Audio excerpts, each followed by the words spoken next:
Assalamualaikum warahmatullahi wabarakatuh. Nama saya Atika Putri Dinaria, NIM 20087093. Baik, pada kesempatan kali ini saya akan mempresentasikan hasil diskusi kelompok saya. Saya akan menjelaskan materi yang keempat, yaitu tentang feedback. Feedback atau umpan balik dibagi menjadi beberapa bagian. Yang pertama itu ada feedback intrinsik.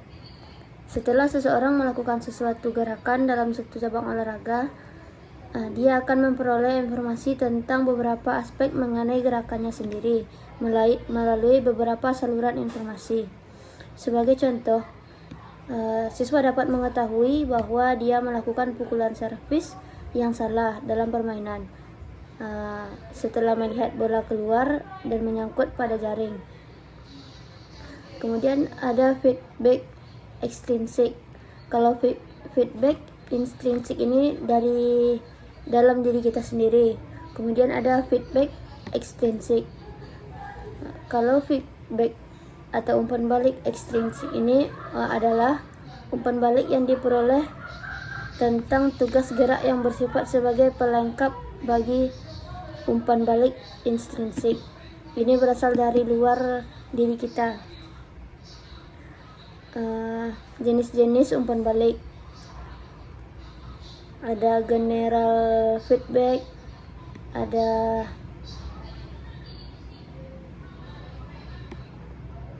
simple feedback, positive feedback, natural feedback, negative feedback.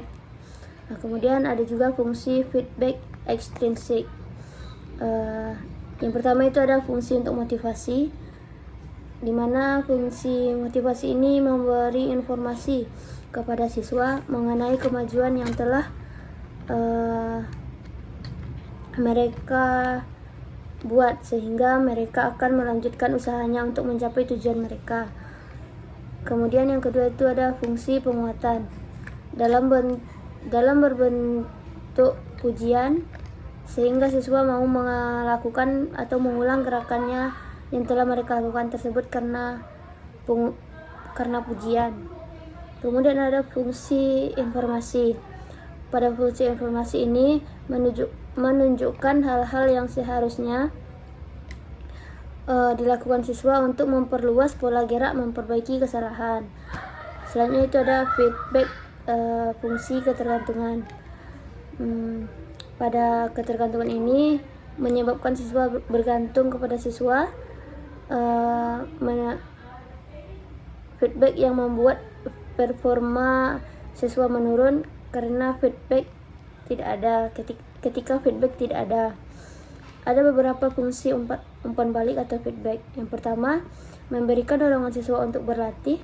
Yang kedua, memperlihatkan tingkah laku guru yang efektif. Yang ketiga itu membantu siswa untuk menilai kemampuannya. Yang keempat, memberikan dorongan kepada guru untuk melakukan berbagai penilaian dalam aspek pembelajaran pada tingkat kompetensi siswa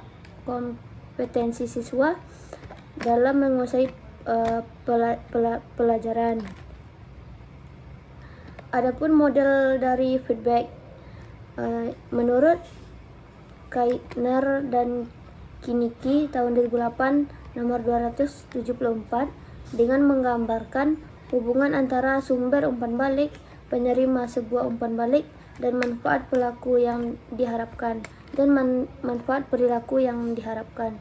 Sebagaimana dijelaskan bahwa yang pertama itu sumber umpan balik, penerimaan umpan balik, yang ketiga ada hasil perilaku umpan balik. Aplikasi feedback dalam motorik.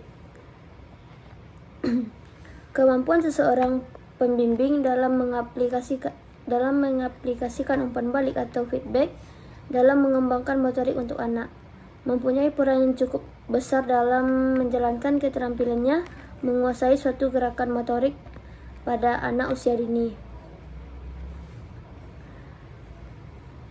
Kemudian ada itu menentukan kecepatan feedback.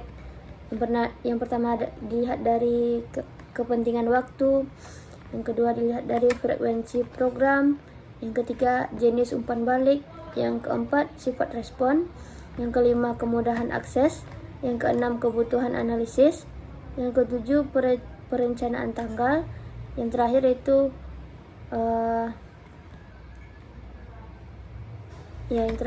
perencanaan tanggal. Kemudian ada juga menentukan frekuensi pemberian feedback.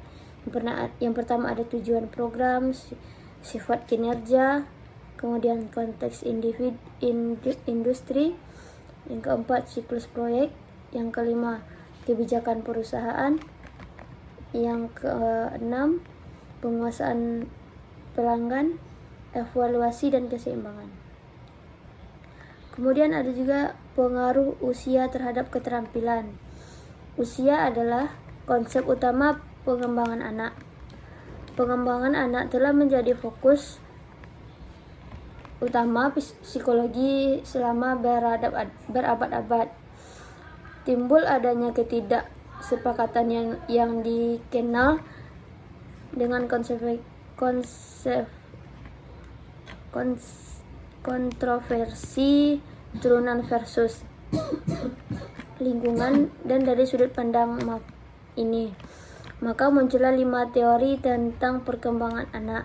Yang pertama ada teori kematangan, yang kedua teori psikologis, yang ketiga teori psikososial. Setiap tahap-tahap perkembangan ditandai dengan konflik tertentu. Kemudian yang keempat teori kognitif perkembangan, yang kelima teori pembelajaran. Ada juga inteligensia dan penampilan motorik. Seorang peserta didik akan mempunyai kemampuan inteligensi yang baik jika rajin secara aktif dan dalam berlatih. Kemudian ada itu kesiapan aspek fisik. Kesiapan aspek fisik adalah kondisi fisik seseorang yang mempengaruhi kemampuan mereka untuk menjalankan aktivitas fisik atau olahraga dengan baik. Kesiapan ini melibatkan sejumlah aspek fisik yang penting untuk kinerja fisik dan kesehatan secara umum. Berikut adalah aspek fisik yang penting dalam kesiapan fisik. Yang pertama itu ada kekuatan otot, kekuatan inti, fleksibilitas, koordinasi, keseimbangan, daya tahan, kecepatan, agility atau kelincahan, dan ketahanan otot. Baik, sekian hasil presentasi saya. Apabila ada kesalahan dan kejanggalan saya mohon maaf. Wabillahi taufiq wal hidayah. Wassalamualaikum warahmatullahi wabarakatuh.